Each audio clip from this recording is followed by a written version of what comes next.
Hello السلام علیکم، میرا نام ہے فیصل انعام خان، اور شو شروع کرنے سے پہلے میں مختلف آپ کو باتیں سناتا ہوں، مختلف کہانیاں. تو آج کی جو کہانی ہے، جو بات ہے، وہ کچھ اس طرح ہے. آج کی کہانی جو ہے یہ رچرڈ گیریٹ کی کہانی ہے. یہ کہانی آپ کو جینے کا ایک نیا ذریعہ دے گی، ایک زاویہ بتائے گی کہ آیا اس دنیا میں کتنے کتنے گریٹ لوگ ہیں. کہانی آغاز کرنے سے پہلے آپ کو بتاتا ہوں، رچرڈ گیریٹ کا تعلق خلا دانوں سے تھا. یعنی اس کا خاندان جو ہے وہ ناسا کی کالونی میں رہتا تھا. اس کا والد ناسا میں کام کرتا تھا اور اس نے آج تک خلا کے علاوہ کوئی ورڈ نہیں سنا تھا. نیل آرمسٹرانگ اس کا ہمسایہ تھا اور مستقبل کے خلانوروں کا ماحول بچپن میں گزرا. اس نے بچپن میں یہ فیصلہ کر لیا تھا کہ یہ ایسٹروناٹ بنے گا، یعنی خلا میں جائے گا. لیکن جب یہ 13 سال کا ہوا تو اس کا خواب چکنا چور ہو گیا. اس کی بینائی کمزور ہونا شروع ہو گئی. ڈاکٹروں نے اسے اینک لگانے کا حکم دیا. اینک لگتے ہی ایسٹروناٹ بننے کا خیال اس کے دل سے نکلنا شروع ہو گیا، کیونکہ یہ معذوری تھی. اور یہ ہفتہ بھر روتا رہا، مگر پھر اس نے ایک عجیب فیصلہ کیا. اس نے فیصلہ کیا کہ ناسا سمیت دنیا کا کوئی ادارہ اسے خلا میں جانے سے نہیں روک سکتا. اس نے فیصلہ کیا کہ دنیا میں پرائیویٹ خلاء کے ذریعے یہ خلا میں جائے گا. یہ مشکل نہیں، ناممکن فیصلہ تھا، لیکن اس نے کہا کہ یہ کر کے دکھائے گا.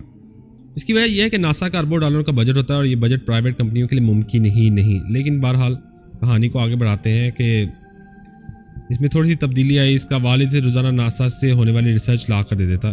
یہ ریسرچ کو پڑھتا اپنے دماغ کا حصہ بنا لیتا. یہ ہائی اسکول پہنچا تو اس وقت تک پرسنل کمپیوٹر آ گیا تھا. اس سے پہلے کمپیوٹر صرف سرکاری اداروں تک محدود تھا. کوئی عام شخص کمپیوٹر خرید نہیں سکتا تھا. اس کے اسکول میں پہلا کمپیوٹر آیا تو اس نے اسکول میں کمپیوٹر استعمال کرنے والا پہلا شخص بھی وہی تھا. کمپیوٹر کو ایک کمرے میں بند کر دیا. رچرڈ گیریٹ اس کمرے میں داخل ہوا اور اس نے کمپیوٹر پروگرامنگ شروع کر دی. وہ امریکہ کے چند ابتدائی لوگوں میں شمار ہوتا ہے جس نے پروگرامنگ شروع کی تھی. آپ کو یہ حیرت ہوگی کہ رچرڈ گیریٹ کالج جانے تک شہر نہیں گیا تھا. وہ جب کالج داخل ہوا تو اس نے زندگی میں پہلی بار پولیس کانسٹیبل کاسائی دیکھے. اس نے اس سے پہلے صرف ٹیلی ویژن میں یہ لوگ دیکھے تھے. یہ انہیں فرضی سمجھ رہا تھا. اس نے کالج میں الٹما نام کی پہلی ویڈیو گیم بنائی تو اس پر ڈالرز کی بارش ہونا شروع ہو گئی. یہ دولت اتنی آئی تو اس نے پڑھائی ختم ہو گئی. اس کے خاندان تمام افراد یونیورسٹی گئے تھے، لیکن اس نے تعلیم ادھوری چھوڑ دی. اس کی دولت میں اضافہ ہوا تو اس نے دنیا کا ٹور شروع کر دیا. وہ ڈوبے ہوئے ٹائٹینک تک پہنچ گیا. لیکن اس کی تمام کامیابی کے باوجود اس کا خلا کا پیشن بدستور تھا. 1990 کی دہائی میں ایکس پرائز نام سے ایک کمپنی موجود ہوئی جو ایسٹروناٹ کو خلا میں لے جا سکتی تھی. اس نے کمپنی کے اوپر $10 ملین انویسٹ کر دیے. وہ اس کمپنی کو بنتا اور ترقی کرنا دیکھنا چاہتا تھا. اس دور میں 2 اور کمپنیاں آئیں جن میں ایک کا نام زیرو جی اسکوپ اور اسپیس ایڈونچر کے نام سے تھی. اس نے اس میں بھی سرمایہ کاری کر دی.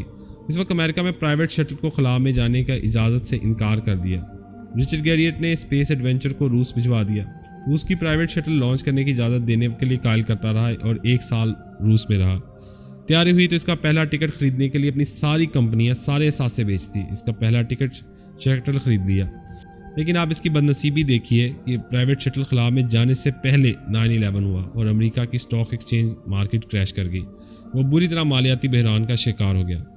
بحران سے نکلنے کے لیے اسے اپنا وہ ٹکٹ بیچنا پڑ گیا جس کے لیے اس نے 25 سال انتظار کیا تھا. اور یہ ایک بار پھر ویڈیو گیم کی انڈسٹری میں آ گیا. اس پر پھر ڈالروں کی بارش ہونا شروع ہو گئی. پھر یہ سارا سرمایہ دوبارہ ٹکٹ خریدنے پر لگا دیا. اس نے ایک اور ٹکٹ خریدا. اب خلا اور اس کے درمیان فاصلہ نہیں تھا، لیکن آپ قسمت اس کی دیکھیے کہ کیا ہوا. خلا جانے سے پہلے اس کا میڈیکل چیک اپ ہوا تو معلوم ہوا کہ وہ جگر کی ایک ایسی بیماری کا شکار ہے جس میں اس کا جگر خلا کا دباؤ برداشت نہیں کر سکے گا اور وہ خلا میں ہی دم توڑ دے گا. اس نے اس کا حل پوچھا تو ڈاکٹر نے اسے کہا کہ وہ ایک ایسی سرجری کرائے جس میں یہ ممکن تو ہے، لیکن اس کے 95% امکانات ہوں گے کہ وہ مر جائے گا. یعنی وہ سرجری کے لیے پھر بھی تیار ہو گیا. اس کے جسم پر 16 انچ کا کٹ لگا. جگر کا آپریشن ہوا اور آپریشن کامیاب ہو گیا. اس کی آنکھوں کی لیزر سرجری بھی کرائی گئی، یہ بھی کامیاب ہو گئی. اور یوں رچرڈ گیریٹ 12 اکتوبر 2008 کو 32 سال کی زندگی میں خلا کے سفر پر روانہ ہو گیا. وہ ایک ایسی گاڑی میں سوار ہو گیا جس کی رفتار 17,000 میل فی گھنٹہ تھی اور وہ 12 دن خلا میں رہا. اس گاڑی میں دن 45 منٹ کا ہوتا تھا. وہ 90 منٹ میں پوری زمین کے گرد چکر لگاتا تھا اور 1.5 گھنٹے میں 2 بار سورج کو نکلتے اور غروب ہوتے دیکھتا تھا. اس نے 12 گھنٹے میں سینکڑوں صبح اور شامیں دیکھیں. یہ 12 دن اس کے عزم اور استقلال کا انعام تھے. اس نے 12 دنوں میں سائنس اور ٹیکنالوجی کو ایک نئے اصول دیے. اس نے جسمانی معذوری کو سب کو شکست دی. اس نے ثابت کیا کہ انسان کا ارادہ مضبوط ہو تو قدرت بھی اپنے فیصلوں پر نظر ثانی پر مجبور ہو جاتی ہے. آپ اگر مایوس ہوں یا ڈپریس ہوں تو رچرڈ گیریٹ کو یاد کریں اور سوچیں کہ ایک ایسا شخص خلا میں جا سکتا ہے جس کے ارادے نے سب کو مجبور کر دیا. ہم سب کو رچرڈ گیریٹ سے کچھ سیکھنا چاہیے. اور اس طرح کی مزید دلچسپ کہانیاں یا مزید دلچسپ باتیں اگر آپ سننا چاہیں، جیسا کہ مجھے اکثر کہا جاتا ہے کہ آپ اپلوڈ کریں فیس بک پہ، تو وہ میں آپ کو بتاتا چلوں کہ آپ اسے میرے فیس بک پیج پہ بھی دیکھ سکتے ہیں. اس کے لیے آپ فیصل انعام خان سرچ کریں اور وہاں پہ آپ تمام سٹوریز یا کہانیاں جب مختلف دلچسپ باتیں وہاں اپلوڈ ہوں گی. بہت شکریہ. اللہ حافظ.